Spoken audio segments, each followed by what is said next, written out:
Pangatlong factor pag-usapan natin that, Colonel Monggao has a connection with the Chinese People Liberation Army sa Nak Pilipinas. Merong mga allegation, this is not yet, um, proven yet, pero may mga allegation na he has a direct link sa mga Chinese official at sabi daw, namamataan daw siya na siya'y uma-attend frequently sa hmm, PLA dito sa Pilipinas. naku, If this is true, what do you think? Mhm, mhm. ako dun ako pupunta sa possibilities.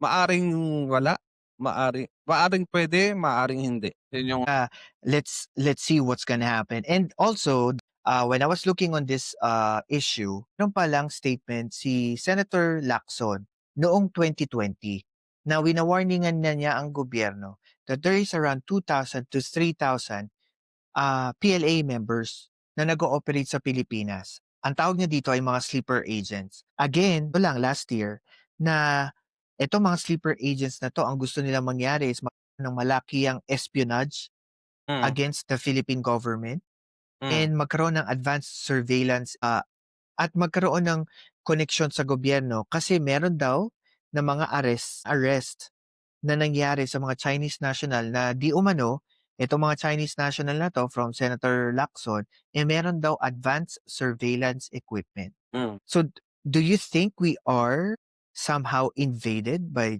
Eh, 'di ba sabi Chinese, armies? Marin tapos yung mga easy. so may ako naniniwala ako na totoo yan, meron kilala naman natin si Lacson, pulis yan, eh. Imposible namang walang mga intelligence si Lacson para paimbestigahan yan if ever. Ang nangyari diyan, katulad nga ng sinasabi ko, kung mauti lang, 'di ba, yung mauti sa 'di ba, Marawi, Rebels? nag-iintay lang sila ng tamang timing, tamang panahon, pagkakataon, siguro ibabase nila yan dun sa event na mangyayari sa Pilipinas na kung saan magiging malaki at dun sila papasok. Ano lang, siguro sabihin ko na lang parang mga nakaka-hibernate lang sila, pero 'pag kinakailangan na, dun sila papasok. Ang nakakainis lang dito 'no, sa totoo lang nakakainis lang pagka pinag-uusapan link sa mga Duterte laging may kaakibat na Chinese official or Chinese government. Puro gano'n ano, kahit yung kay Harry Roque, totoo, totoo yun din yung naiisip ko, 'Di ba may mga recently 'di ba, mga balita about diyan.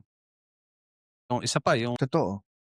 mga vloggers 'di ba, ginagawang wine-weaponize nila as